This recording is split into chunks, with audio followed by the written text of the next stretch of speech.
Senhoras e senhores, sejam bem-vindos à Faculdade IBPTech. É com grande satisfação que damos início a este momento tão especial, a aula magna do curso superior de Tecnologia em Defesa Cibernética, para a turma que inicia sua jornada acadêmica no primeiro semestre de 2025.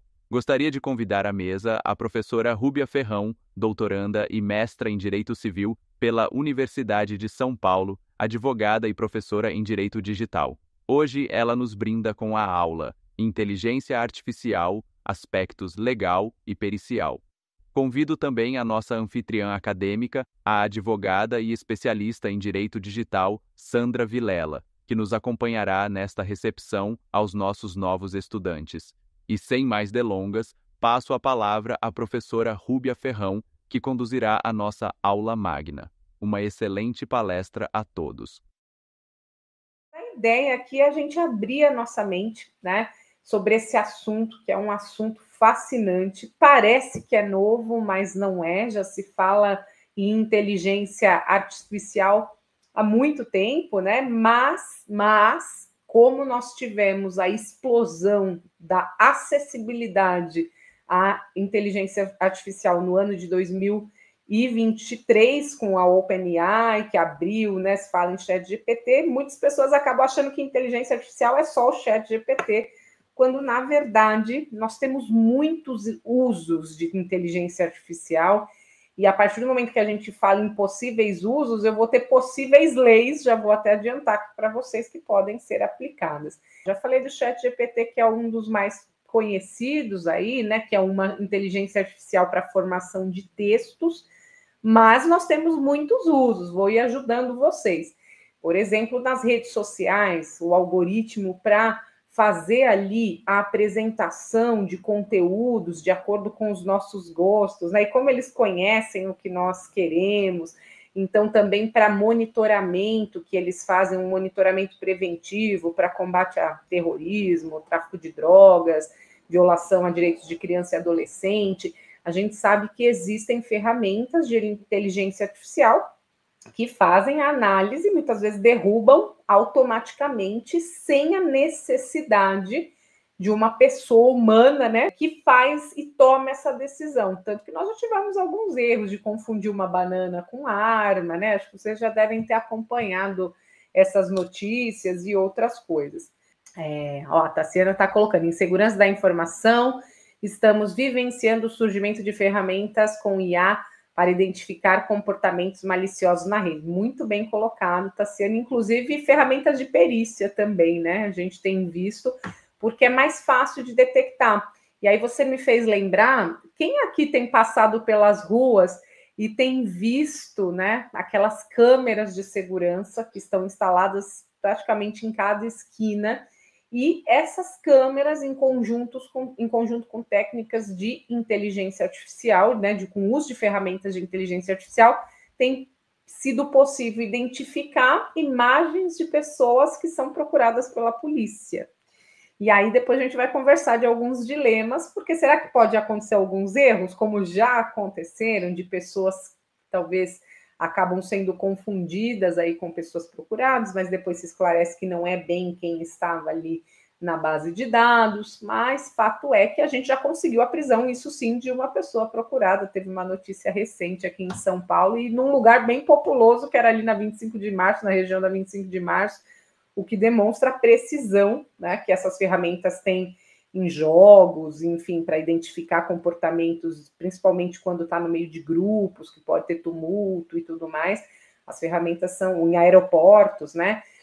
São extremamente importantes para isso. Temos visto também o uso dessas técnicas em traduções. Me chamou a atenção, tivemos recentemente a tradução num programa de televisão aberta, em que a tradução simultânea foi feita por inteligência artificial, e achei interessante porque tinha esse disclaimer, né? Tradução feita por inteligência artificial.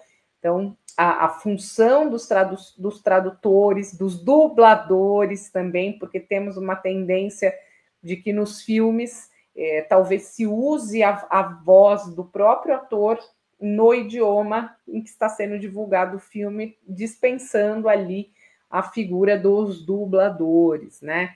E é muito interessante, porque toda vez eu falei um pouco aqui de impacto no mercado de trabalho, e isso não tem como, quando a gente fala em inteligência artificial, a gente não discutir um pouco nesses impactos, né? Olha, o Marcelo está colocando que foi em um evento ao vivo e a tradução foi feita dessa forma. Então, isso realmente é uma realidade que a gente tem visto utilizar, né? Essas ferramentas e tem que ser utilizada. E eu dizia sobre os impactos no mercado de trabalho, porque, de fato, a gente vai ter impactos no mercado de trabalho. A gente precisa saber disso, até porque temos estudantes aqui que estão pensando em suas carreiras, estão pensando ali nas suas formas de atuação e tudo mais, e precisa estar atentos, porque a inteligência artificial vai impactar praticamente todos os segmentos. No nosso jurídico aqui, hoje você já tem ferramentas precisas que ajudam na elaboração de contratos, ajudam na elaboração de petições, na seleção de decisões judiciais, e até já começou a ser utilizada pelo próprio Poder Judiciário para que seja ali feita a análise mais rápida do processo, a sintetização de conteúdos. Então, isso está acontecendo, né? E a gente precisa ter esse olhar. É claro que quando a gente fala em impactos, a gente vai precisar olhar, cada um vai ter que olhar dentro da sua esfera de preocupação. Então, enquanto pessoa, nos meus estudos, eu preciso conhecer a inteligência artificial, porque, claro, vai ter impactos? Vai ter impactos. Então, assim, quem que tem que se preocupar por esses impactos? Eu vou falar assim, não, sei lá, vai acabar certa profissão, como que vai ser? Eu tenho que pensar, será que compete a mim pensar nisso? Né? Por quê? Porque a mim o que compete? Eu me preparar para esse futuro que já não é tão futuro, é um futuro presente, né? Agora, quem tem que se preocupar com isso? As políticas públicas, porque vai ser um problema quando a gente começa, principalmente aquelas funções de menor escolaridade que são substituídas pela inteligência artificial, aonde que essas pessoas vão trabalhar? Né? Isso precisa ser um problema de política pública. Então, os estados precisam se organizar, como eu já tenho visto algumas iniciativas, para dar cursos disso, para criar novas frentes de trabalho em que se tenha capacitação, né? Precisa ali pensar a academia, nós que escrevemos artigos, que estudamos, que estamos aqui na universidade, como que a gente poderia fazer de uma forma que a inteligência artificial fosse usada de maneira a não impactar tanto no mercado de trabalho. A gente pode trazer reflexões e ajudar no desenvolvimento disso tudo. Quem mais? As próprias autoridades, então o Ministério Público, a ANPD, que é a Autoridade Nacional de Proteção de Dados, tem que estar atento como essas ferramentas de inteligência artificial estão sendo usadas. Vocês devem ter acompanhado recentemente que a Autoridade Nacional de Proteção de Dados determinou a suspensão da venda da íris, que era uma informação que estava sendo coletada para ser utilizada ali como método de autenticação de uma empresa, no contexto até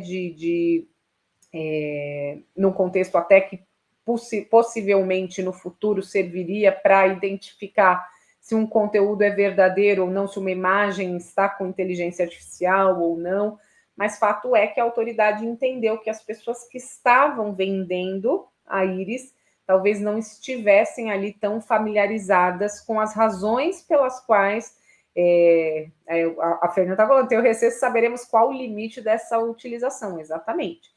Então, assim, as autoridades têm que ter essas preocupações e quando acontecem situações novas, tem que pedir esclarecimentos, tem que ver exatamente se não está vulnerando direitos coletivos. Então, cada um, o próprio Congresso, nós temos projetos de leis avançados para discutir a inteligência artificial. Então, a verdade é que cada um, dentro da sua esfera, vai ter que ter o olhar na inteligência artificial. Mas nós que estamos aqui na academia, a gente vai ter que olhar com esse olhar do o que é o bom disso, né? E também, às vezes, o que é o mal, porque no jurídico, quando chega um caso no advogado, às vezes é os problemas que acontecem. E eu vi, saiu uma notícia na BBC dos 6 trabalhos que a inteligência artificial está criando. Então, só para a gente ver coisas novas, porque da mesma forma como a gente já não tem a profissão do, como que é, do leiteiro que passava na rua, do ascensorista, ainda tem em alguns lugares, mas já praticamente não existe mais. Mas a gente tem novas profissões que surgem. A própria Lei Geral de Proteção de Dados, por exemplo, trouxe a figura do encarregado pelo tratamento de dados, o DPO, que é uma profissão que veio com essa modernização e uso intensivo dos dados. E a BBC catalogou algumas profissões, possíveis profissões, só para a gente ver uns nomes novos, né, que podem surgir com isso. Então, engenheiro de prompts, então, vejam vocês, porque, claro, a inteligência artificial faz, mas qual vai ser o seu diferencial? Se você efetivamente souber criar ali o prompt adequado para que ela traga as respostas adequadas, né?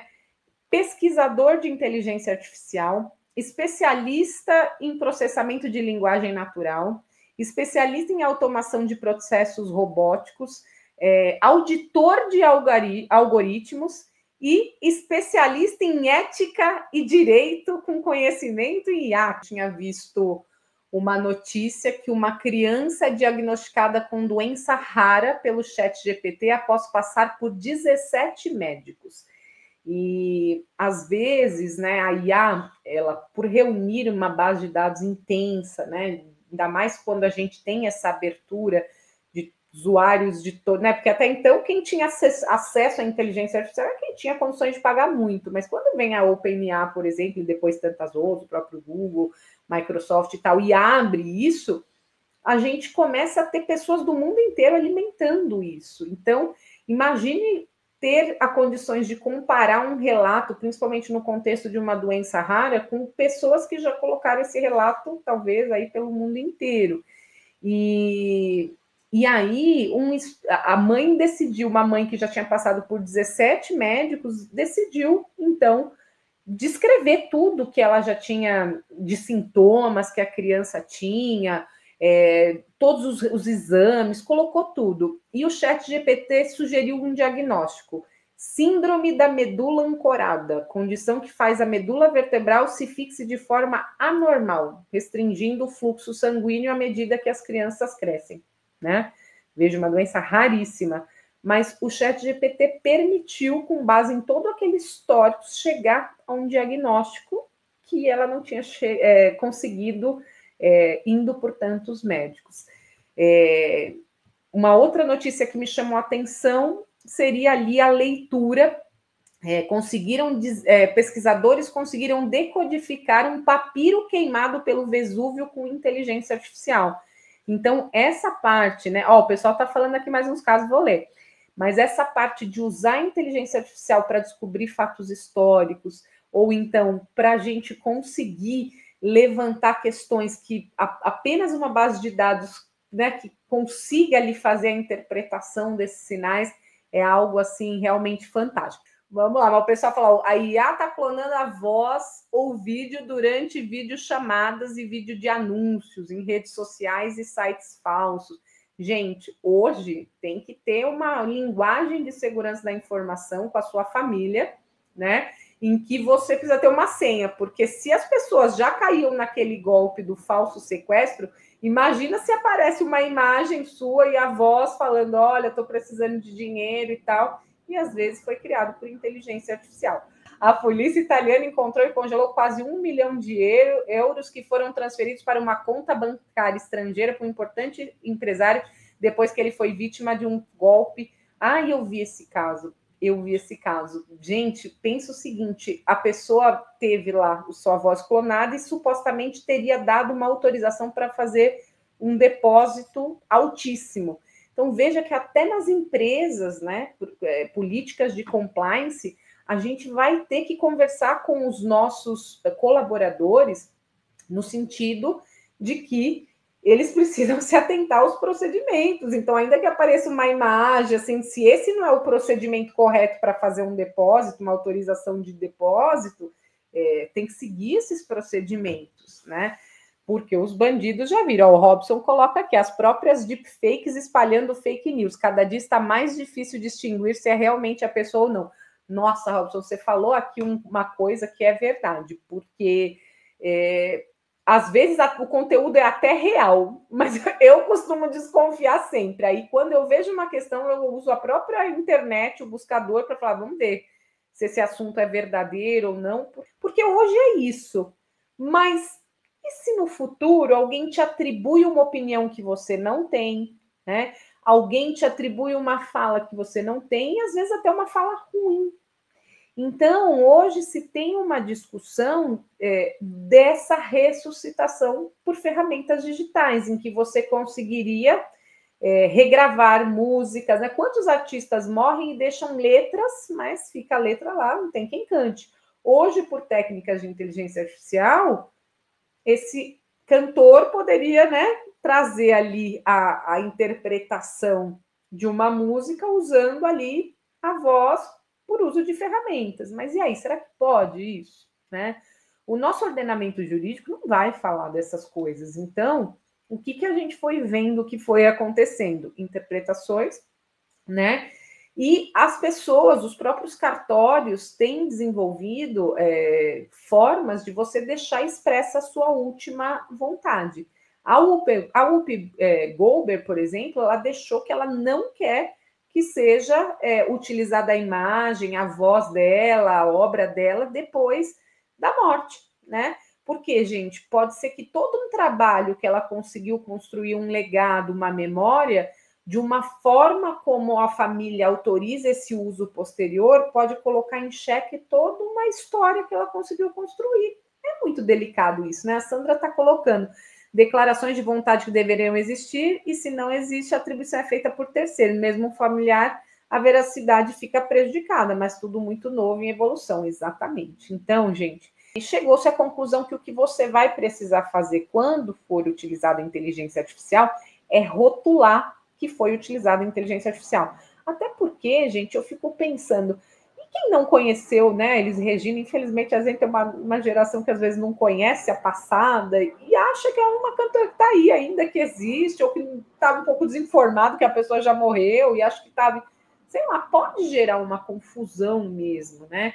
E a gente começa a ver coisas tétricas também. Eu não sei se vocês viram outras formas de violação, mas o pessoal, na busca de conteúdos, né, de ter viralização, influência digital e tudo mais, começaram a usar a imagem de pessoas que morreram em situações drásticas, né? Então pensa assim, aquelas histórias trágicas de mortes, né, em família e tal, e pega aquela imagem como a pessoa contando como foi a morte dela. Tem uma notícia que fala até de os vídeos de crianças mortas feitas com inteligência artificial que horrorizam famílias no TikTok. Então, imagina uma família já ter passado por uma situação grave, né, de morte de uma criança, e aí vem um vídeo como se fosse a própria criança contando como ela morreu. Isso além de tétrico, viola direitos humanos, né? De uma maldade. Imagina o familiar vendo aquela situação, mas tudo em busca de cliques, né, gente? Que a gente sabe que as pessoas, em prol de conteúdos ainda que duvidosos, enfim, podem fazer essas coisas. Então, eu estou abrindo aqui a mente de vocês, porque isso está acontecendo. Então, se as pessoas já caem em golpe, nós vimos recentemente uma pessoa que doou dinheiro para o suposto Brad Pitt que estava com câncer, outra que estava namorando o Elon Musk. Se as pessoas já acreditam numa fotinha estática, né, do perfil, como se estivesse ali no WhatsApp conversando com o Brad Pitt, né, ou com o Elon Musk, imagina se é uma imagem eloquente, que está ficando cada vez melhor, né? Com uma pessoa ali conseguindo interagir e tudo mais. Então, realmente, a Vitória está falando que já viu esse caso aí, que é bem macabro. Exatamente, Vitória. Então, é bom que o pessoal fala que já viu, que vê que eu não estou tirando da minha cabeça. Isso é notícia, tá, gente? E aí, eu queria falar ainda no contexto de deepfake, que muitas pessoas têm usado, e às vezes jovens, para desnudar pessoas, né? Que é desnudar, fazer os nudes. E até pessoas jovens fazendo contra outras jovens, mesmo adolescente. Isso é muito grave, gente, porque a partir do momento que a ferramenta ficou acessível, muitas pessoas usando até mesmo para o mal, né? Então, Olha, que a Ângela está falando que do mesmo jeito que a pessoa vai declarar se é doador de órgãos, vai ter que informar se deseja ressuscitação digital. Boa, Ângela, é isso aí. Bom, aí para a gente fechar, eu estava falando dos deep nudes, né? Que também pode acontecer montagens sexuais, para a gente falar um pouquinho do que tem de legislação. Mas eu queria falar um pouquinho também de onde a inteligência artificial tem sido usada. Quem aqui já ouviu falar dos deixa eu ver o que o Marcelo Codê do filme de rolo, utilizar sobreposições entre outros. São muitos papéis, acredito que a lei foi feita para superar a falta de bom senso ou a má fé. É verdade, viu, Marcelo? E outro ponto que eu queria ver se vocês já ouviram falar é os chamados neurodireitos, né? Que são os direitos aí, a proteção do nosso cérebro. Ó, a Fernanda está falando da educação digital e conscientização, que é cada vez mais importante, verdade. É porque muitas pessoas caem em golpe porque não sabem os riscos, não sabem como é que funcionam as novas tecnologias, né? Mas eu dizia aqui sobre o direito, os neurodireitos, que é um conjunto aí voltado à proteção do nosso cérebro. E como a gente vai falar de inteligência artificial, eu queria falar um pouquinho disso, porque hoje a informação que se tem é que nós não temos leitura do cérebro, então, do pensamento, na verdade, né? Leitura do pensamento. Então, a gente ainda não tem uma técnica que é capaz de ler o que você está pensando. Mas já é possível interpretar, né, pulsos neurais, dados neurais, por ferramentas de inteligência artificial, o que é fantástico, porque usado para o bem, a gente vê pessoas com dificuldade de falas que instalaram um chip, e esse chip consegue, com uma precisão muito grande, interpretar o pensamento e imaginar. Ah, tá com sede, quer beber água, ou tá com fome, ou gostou, não gostou.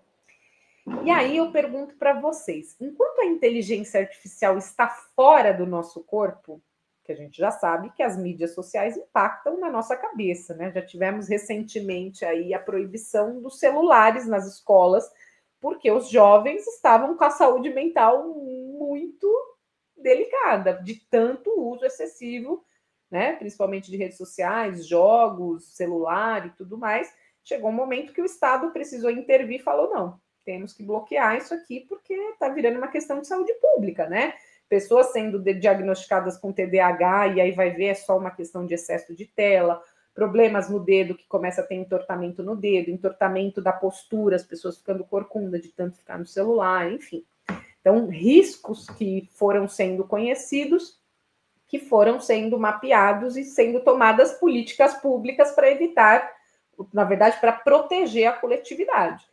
Mas isso tudo, se a gente for ver, esses impactos são externos a gente, certo? Então, a gente está ali com inteligência artificial, ou redes sociais, tudo é fora. Bem ou mal, você desliga o seu celular, desliga a internet, acabou o impacto, né? Ou a influência. Mas e quando a tecnologia começar a entrar no seu corpo, né? Vocês já devem ter visto aí chips que são instalados, né, na cabeça, para fazer ali, ainda sempre num contexto de saúde, de acessibilidade, de inclusão e tudo mais, mas veja, a tecnologia está indo para dentro da mente, né? E aí não é uma questão tão simples de desligar a tecnologia. E aí como que a gente vai garantir que não haverá um impacto indevido da nossa mente, que aquilo que a gente está, exatamente, que aquilo que a gente está fazendo é fruto da nossa vontade e não algo que foi plantado na nossa mente. Ai, Rúbia, que coisa mais de ficção científica, isso não é ficção científica. Recomendo que pesquisem neurodireitos, já existem inclusive projetos de lei que pretendem alterar a Constituição Federal para falar sobre a proteção da integridade do nosso cérebro, principalmente diante de neurotecnologias que começam a ser mais invasivas e aí o impulso começa a ser dentro da pessoa, né? Vamos ver. Antônio Ribeiro disse aqui que fez perícia judicial em gravações e descobriu que um dos interlocutores era IA. Quem submeteu a evidência nos autos deveria ter declarado que foi usado IA. Quem juntou a evidência pode ser penalizado por não ter noticiado essa possibilidade nos autos. Olha que legal, né? E você sabe que a perícia, a gente vai entrar aqui um pouco para falar de perícia também, ela é fundamental por causa disso, porque a IA está ficando tão precisa que muitas vezes não é tão simples assim, num primeiro olhar, saber se é uma imagem ou uma gravação por IA ou se é efetivamente a própria pessoa. Então, a perícia que vai dizer isso. Então, falar, mas deveria ter informado? Eu precisaria entender um pouco melhor o contexto, né, para saber se deveria ou não. Hoje, a gente não tem a obrigatoriedade legal de informar sobre o uso de IA. O que nós temos são boas práticas, recomendações. Então, por exemplo, o próprio Facebook, o Meta, né, enfim, dentro do Instagram, tem lá para você colocar se aquele conteúdo foi feito por IA. A Ordem dos Advogados do Brasil também baixou ali uma regulação sobre o uso de inteligência artificial na advocacia, até porque isso está sendo usado sem responsabilidade. Tivemos recentemente em que o Tribunal de Justiça chamou a atenção de um advogado num habeas corpus sobre decisões inventadas que não existiam, né? Eu gostaria da sua opinião, né? Se de fato você entende que é necessário uma lei específica para regulamentar essa inteligência artificial, como de fato a União Europeia está fazendo, ou você tende a acreditar um pouco na autorregulação, enfim, assim que você achar viável, aí fica essa pergunta já como intervenção. As demais eu faço no contexto. Então vamos lá, vamos falar um pouco de leis, né? Talvez um erro que as pessoas cometam é achar que a inteligência artificial seria uma terra sem lei, como a gente vê por aí, né? Que seria ali vamos dizer, que não teria nenhum impacto legal, que não teria ali nenhum reflexo jurídico, quando na verdade não, ela é uma ferramenta. Então, dependendo da forma como essa ferramenta for utilizada, nós teremos enquadramentos, por exemplo, direito do consumidor. Então, se você está ali numa relação de consumo, dentro de uma rede social, de uma plataforma de e-commerce, ou para uma questão de detecção de risco de crédito, ou então ali numa relação bancária, em que se usa a inteligência artificial para o risco, para o crédito, enfim, para o seu gosto, para criar um perfil e tudo mais, você tem o direito de usar aquilo que o Código de Defesa do Consumidor garante. Então, segurança nos serviços, né, informações claras, contratos sem cláusulas abusivas, tudo isso vai valer para a inteligência artificial. Outra questão que também está ali no ecossistema de inteligência artificial, Lei Geral de Proteção de Dados Pessoais. A gente sabe que inteligência artificial ela é alimentada por dados, não necessariamente só dados pessoais. Posso ter dados climáticos, por exemplo, em que não vai ter dados pessoais, mas se faz essa análise para chegar ali a alguma consideração sobre o clima, ou dados de mobilidade,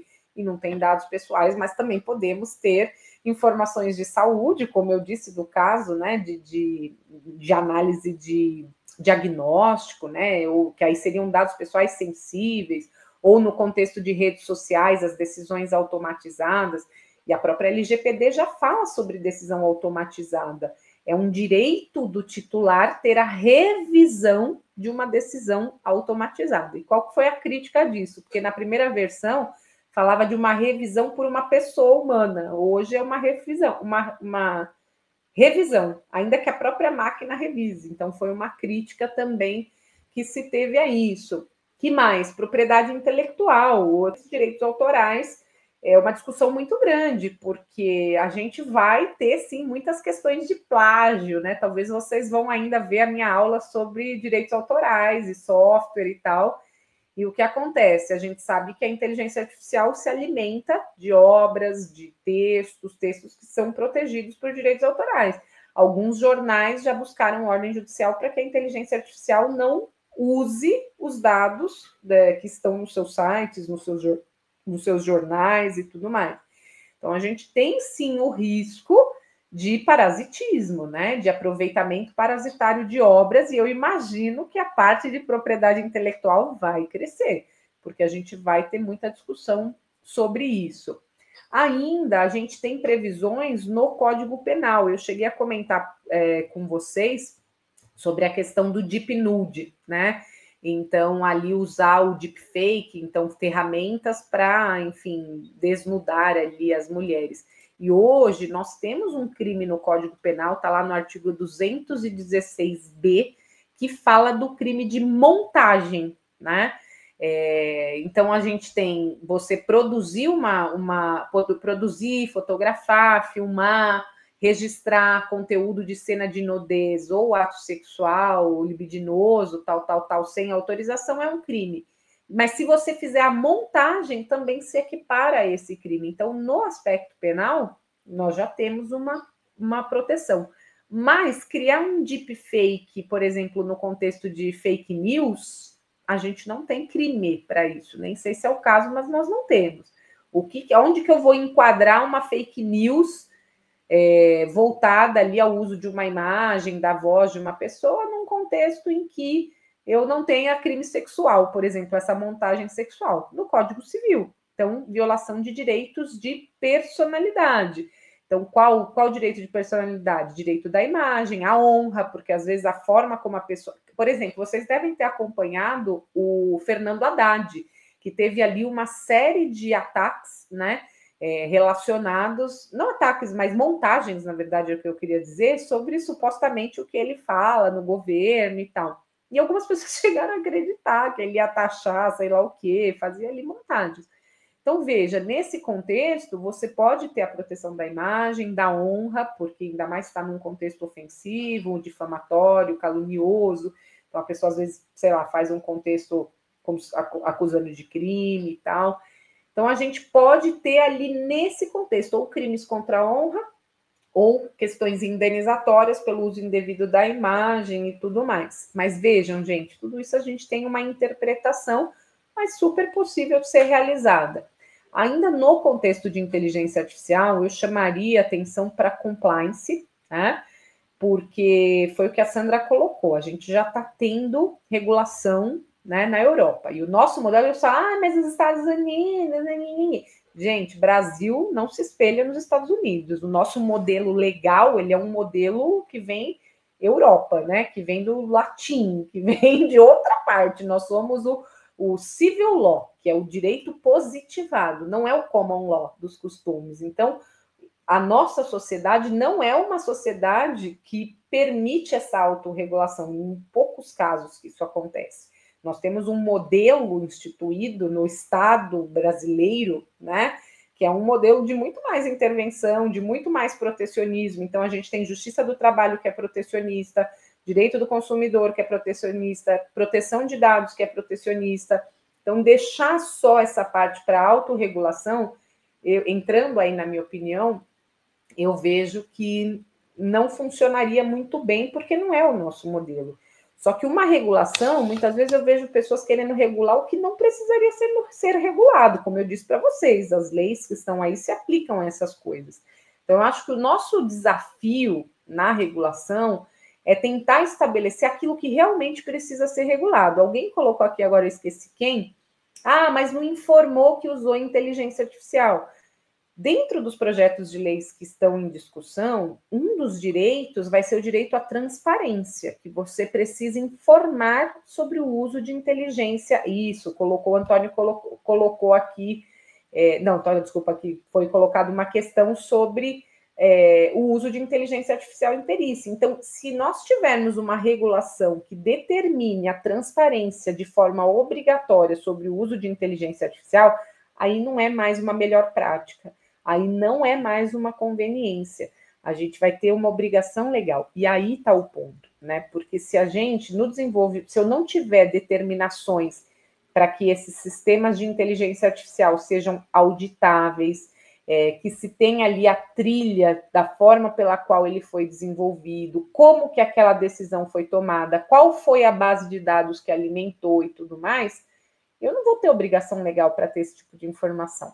Então, esse tipo de questão de auditabilidade, por quê? É importante, porque a gente sabe que às vezes a base de dados pode trazer vieses. Então, o que é o viés? Eu falei de processo seletivo, por exemplo. quem está aí no LinkedIn já deve ter visto muitas denúncias de pessoas que falam que sofreu etarismo, ou seja, o próprio algoritmo de algumas plataformas, pelo simples fato de ter uma certa idade, a pessoa é excluída do processo seletivo, mesmo não sendo a idade um ponto colocado ali como, né, importante para aquela vaga. Ou então, mulheres que são preteridas do que homens, talvez pelo fato de terem filhos ou porque podem engravidar e tudo mais. Então, isso, gente, a gente não pode ter esse tipo de decisão preconceituosa, né? O preconceito dentro ali do algoritmo. Então, quando você desenvolve, a ferramenta ela é neutra, né? O que ela vai reproduzir? Uma base de dados preconceituosa. Então, a gente tem que ter ali ferramentas para sanitizar a base de dados, para ter diversidade na base de dados. Senão, a gente corre o risco de ter preconceitos ali nas decisões que forem tomadas por inteligência artificial. Então, quando a gente fala em governança, em compliance, se você atua com inteligência artificial no seu produto, você precisa ter uma equipe que saiba fazer vamos dizer assim, essa proteção, essa segurança, essa conformidade by design, né? Então, você tem que ali pensar em problemas que podem surgir, como que eles vão ser mapeados, talvez uma fiscalização humana, auditoria, explicabilidade, porque isso possivelmente é o que vai ser regulado. Outro ponto que vem, até baseando na regulação europeia, é a questão dos riscos. Então, a gente, enquanto sociedade, vai ter que avaliar quais são os riscos que nós não vamos admitir. Então, que tipo de técnica, por exemplo, que pode ser considerado um risco excessivo? E aí eu vou dar um exemplo do que consta no projeto de lei brasileiro.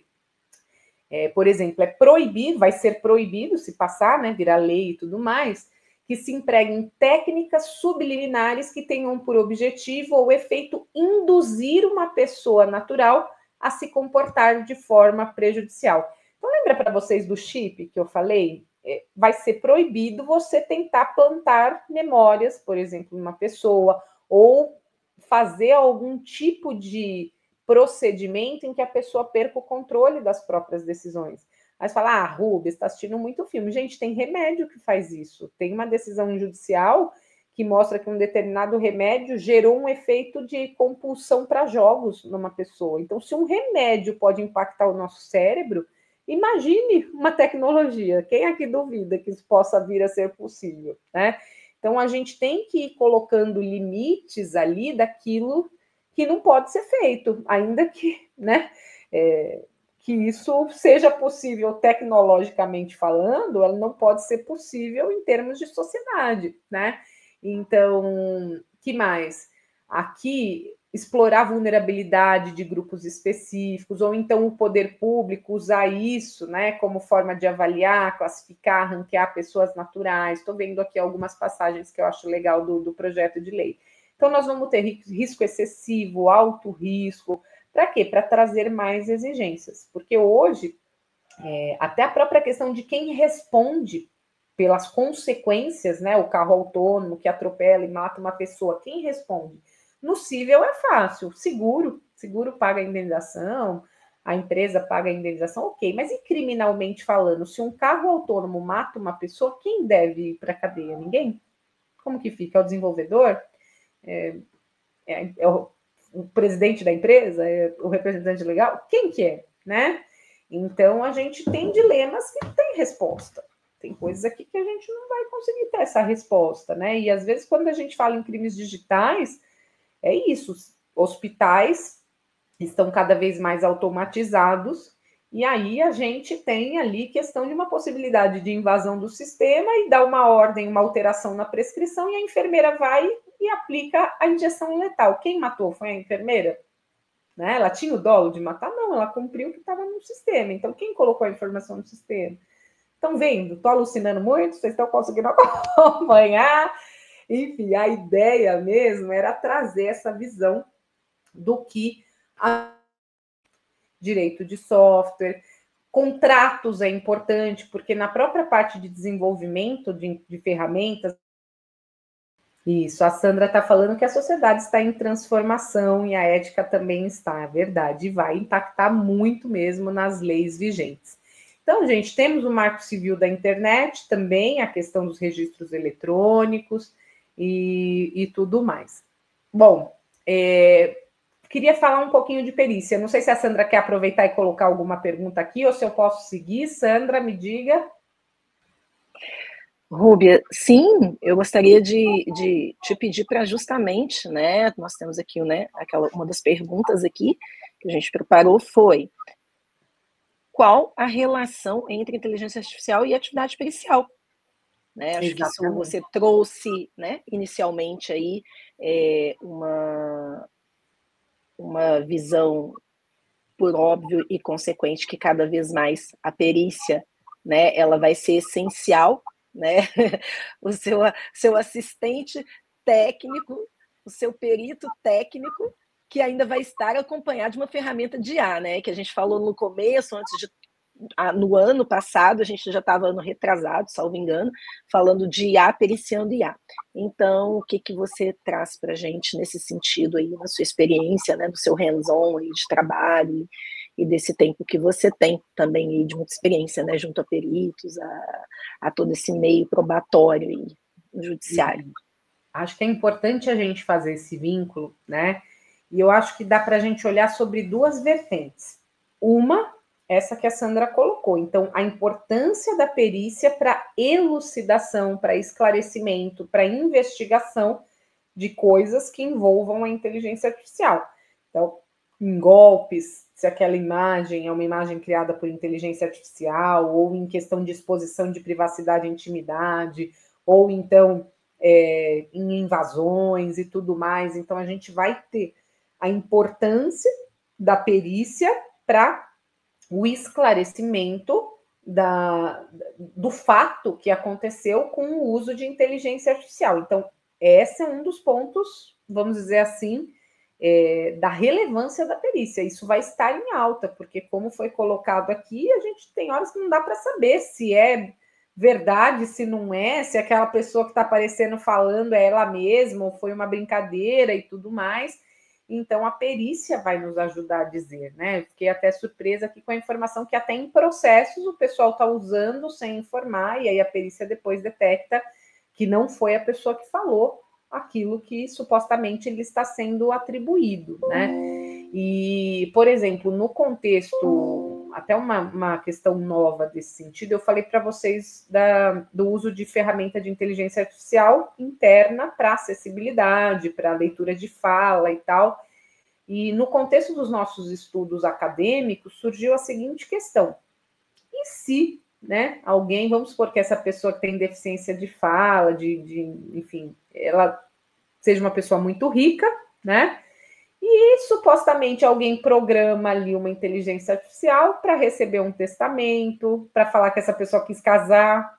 Será que ela poderia, né, ter essa autonomia de decidir, a inteligência artificial interpretar que a pessoa quer realmente casar? Assim, a gente tem, não é o caso agora da gente entrar um pouquinho no estatuto da pessoa com deficiência, mas a gente tem ali uma tentativa de que as pessoas com deficiências vivam muito próximas da normalidade. E essas ferramentas neurais, elas vão permitir isso. Mas e se houver, né, o risco aí de alguém manipular essa inteligência artificial para que ou uma vontade em termos de casamento ou uma vontade em termos de testamento? A vontade para o direito, ela é muito importante, inclusive para o dolo de crimes.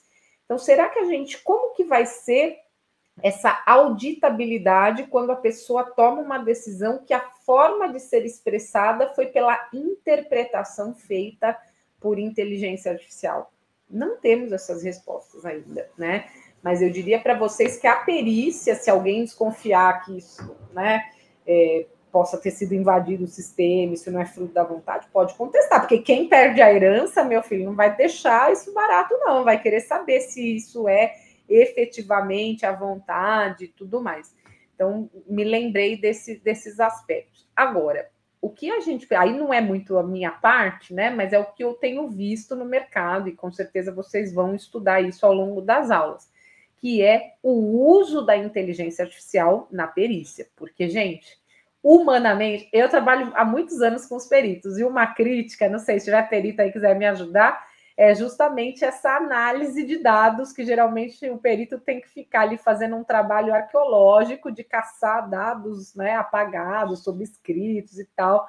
E é um tempo enorme de ficar analisando os dados, e hoje eu imagino, né, que com a inteligência artificial essa análise ela é muito mais rápida, né, para esse processamento aí dos dados, mas é claro que, embora ela possa trazer essa vantagem de aceleramento do uso dos dados, né, da interpretação, da coleta, da extração de dados relevantes, que riscos será que nós temos, né, na implementação de inteligência artificial? Será que a gente vai ter que ter, enquanto peritos, mais preocupações do que já temos, né, com a cadeia de custódia? Então, será que a gente vai precisar trazer explicabilidade para os modelos de IA? Eu diria para vocês que a gente tem que já ir pensando nisso. Então, se você usa uma ferramenta, é importante que você se preocupe em como preservar essa cadeia de custódia, né? Hoje já se usa blockchain, ou ata notarial, ou, enfim, outras ferramentas para trazer a cadeia de custódia.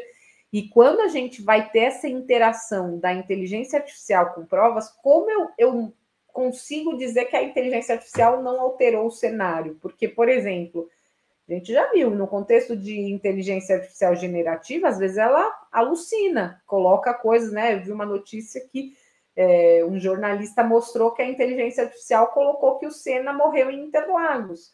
Então, ela processou tantas vezes, a Senna correu em Interlagos, quando morreu em Interlagos. Errou, alucinou, né? Então, como que isso vai ser perceptível pelo perito? Não pode ter preguiça nessas horas, tem que ter uma revisão humana, tem que ter ali os controles, né? A diversidade de dados para que não se tenha preconceitos na análise que for feita, a explicabilidade. Então, acho que esses, Sandra, seriam os pontos aí que eu vejo, né? Tanto uma frente de demanda por peritos que saibam analisar e periciar conteúdos que são feitos por inteligência artificial, seja para detectar se é plágio, né? Então, comparar obras e ver se é plágio, comparar softwares e ver se é plágio, né? Como também na parte de usar enquanto ferramenta. Aqui o pessoal está colocando a correlação de eventos na análise de milhões de linhas de logs, mas como ter certeza que não houve viés na análise? Exatamente, certeza somente se a gente tiver diversidade na base de dados e supervisão humana. Por isso que eu vejo que a área de perito, ela não vai ser 100% substituída por ferramentas de IA. Você precisa, até pela relevância, ter essa supervisão, ter o registro de cada elemento ali, de todas as interações daquilo em que foi empregado IA, para você não correr o risco de uma manipulação, porque ela chega um momento que a máquina ela pode tomar decisões sozinhas, né? E se ela fez alguma coisa dentro da perícia que não era para ter sido feito. Eu vi até que a OAB está se manifestando até por perícias serem realizadas no contexto digital, para ter mais celeridade e tal, mas isso como tudo na vida, às vezes você tem uma facilidade, mas a gente tem que olhar também pelo ângulo de segurança, de autenticidade, de imutabilidade.